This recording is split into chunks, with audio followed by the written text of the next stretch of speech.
செய்யப்பட்டது. ஒரு நாள் இரவு மரியாள் நித்திரை செய்து கொண்டிருக்கையில் தேவதூதன் சொப்பனத்தில் தோன்றி,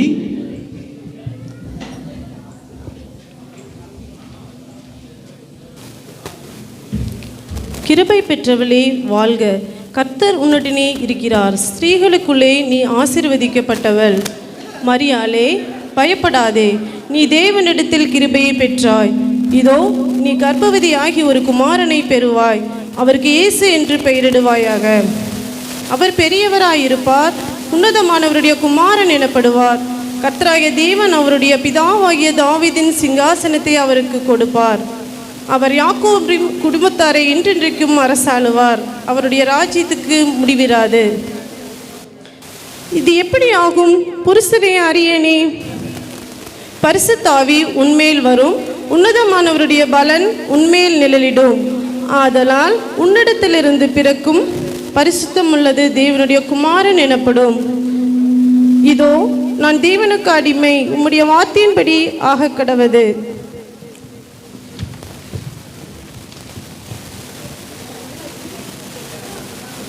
தனக்கு நியமிக்கப்பட்ட மரியாள் கர்ப்பவதியாயிருப்பதை யோசேப்பு அறிந்தான். ஆனால் யோசேப்பு நீதிமானாய் இருந்து அவளை அவமானப்படுத்த மனதில்லாமல் இரகசியமாய் அவளை தள்ளிவிட யோசனையாய் இருந்தான். அன்று இரவு தேவதூதன் யோசேப்புக்கு சொப்பனத்தில் தோன்றி,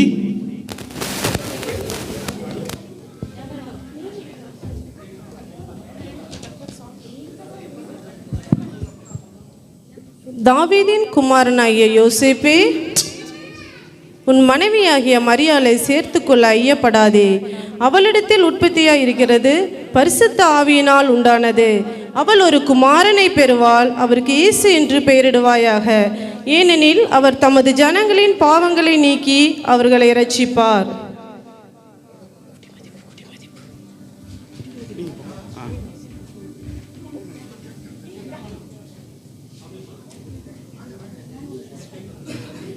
இதனால் சகல ஜனங்களுக்கும் அறிவிக்கப்படுவது என்னவென்றால், உலகமெங்கும் குடிமதிப்பு எழுதப்பட வேண்டும் என்று அகசுராயனால் கட்டளை பிறந்தது. எனவே அவர்கள் தங்கள் தங்கள் ஊரில் சென்று குடிமதிப்பு எழுதும்படி கேட்டுக்கொள்ளப்படுகிறது. யோசேப்பும் தான் தாவீதின் வம்சத்தானும் குடும்பத்தனமாய் இருக்கிறபடியா தனக்கு மனைவியாக நியமிக்கப்பட்டிருந்த கர்ப்பவதியான மரியாளுடனே குடிமதிப்பு எழுதப்படும்படி தாவீதின் ஊருக்கு சென்றார்கள். மரியாளுக்கு பிரசவ காலம் நேரிட்டது. சத்திரத்தில் போய் இடம் தேடினார்கள்.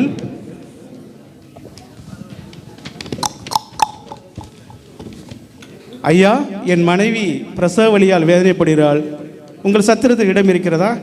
இல்லை இல்லை. ஐயா, என் மனைவி பிரசவ காலம் நேரிட்டது, உங்கள் சத்திரத்தில் இடம் இருக்கிறதா? இடம் காலியாக இல்லையே. சத்திரத்தில் இடம் இல்லாதிருந்ததால் அங்கிருந்த மாட்டு தொழுவத்திற்கு சென்றார்கள். அவள் தன் முதற் பேரான குமாரனை பெற்றெடுத்தாள்.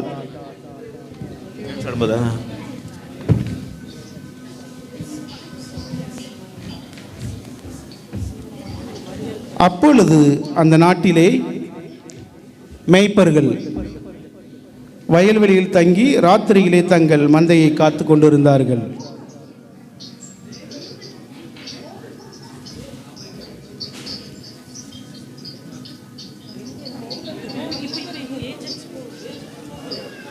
Hallelujah. Praise.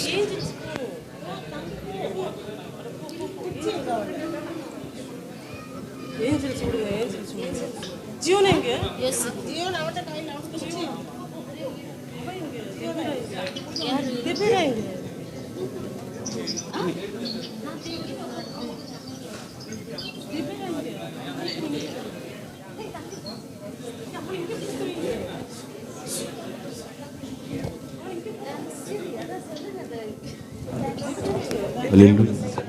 Praise Lord. Praise Lord.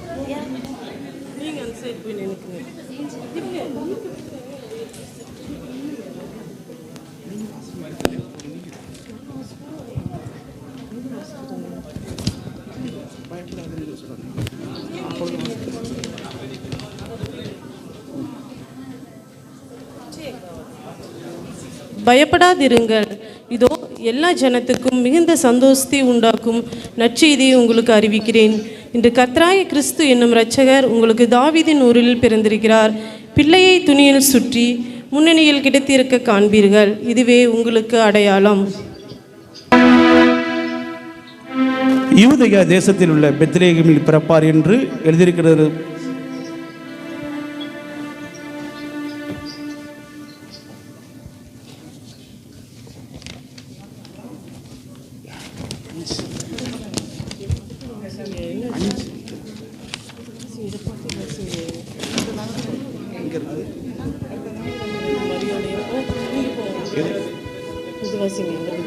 அவர்கள்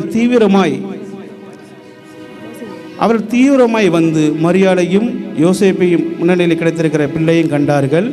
கண்டு அந்த பிள்ளையை குறித்து தங்களுக்கு சொல்லப்பட்ட சங்கதியை பிரசித்தம் பண்ணினார்கள்.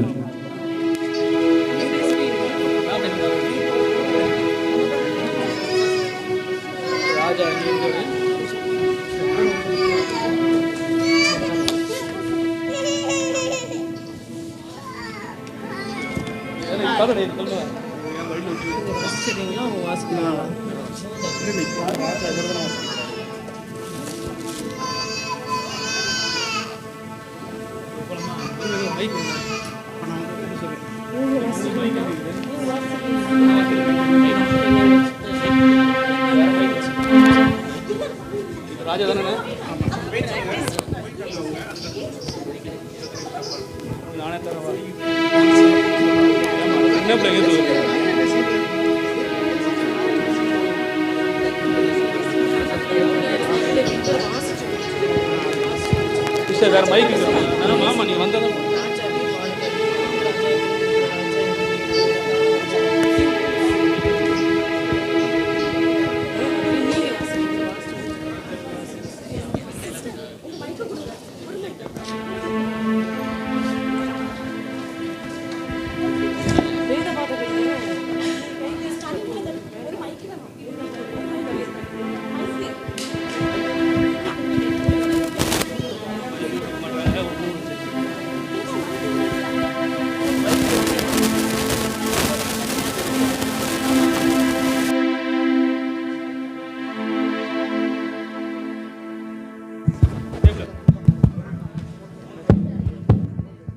Hallelujah.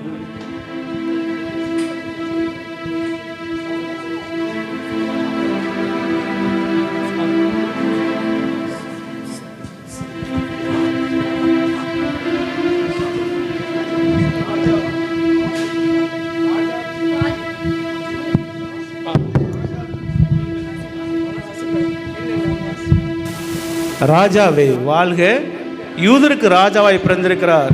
எங்கே என் கிழக்கே அவருடைய நட்சத்திரத்தை கண்டு அவரை பணிந்து கொள்ள வந்தோம். யூதருக்கு ராஜாவா? வேதப்பாரர்களே, ஆசாரியர்களே, என்னிடத்தில் வாருங்கள், நான் உங்களிடத்தில் விசாரிப்பேன். சொல்லுங்கள் மன்னா. யூதருக்கு ராஜா எங்கே பிறந்திருக்கிறார் என்று எழுதியிருக்கிறது என்று பார்த்து சொல்லுங்கள். யூதாவிலே பெத்லகேமிலே பிறந்திருக்கார் என்று எழுதியிருக்கிறது மன்னா. அப்படியா? ஆமண்ணா. நீங்கள் போய் பிள்ளை இருக்கிற இடத்தை கண்டு என்னிடத்தில் வந்து சொல்லுங்கள். நான் வந்து அதை கண்டு பணிந்து கொள்ளுவேன். நல்லது, போய் வாருங்கள். பிள்ளையை காண சாஸ்திரிகள் செல்கிறார்கள். அவர் கிழக்கை கண்ட நட்சத்திரத்தை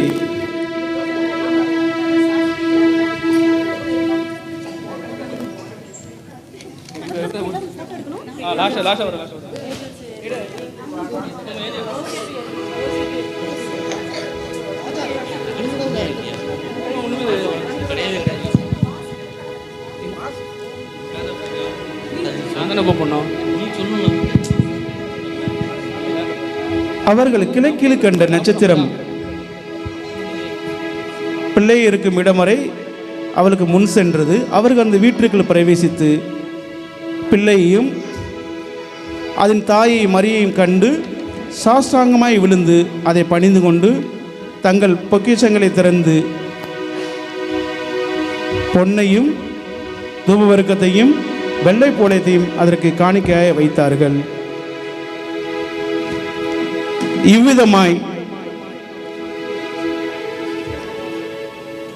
இவ்விதமாய் தேவன் தம்முடைய ஒரே பேரான குமாரனை விசுவாசிக்கிறவன் எவனோ அவன் கெட்டு போகாமல் நித்திய ஜீவனை அடையும்படிக்கு அவரை தந்தருளி இவ்வளவாய் உலகத்தில் அன்பு கூர்ந்தார்.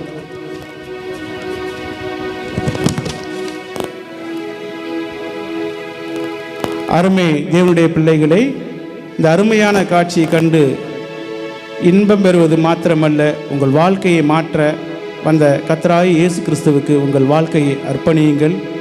அவரே உங்கள் வாழ்க்கையை ஆசீர்வதித்து நித்திய ஜீவனை உங்களுக்கு அருள் செய்வார்.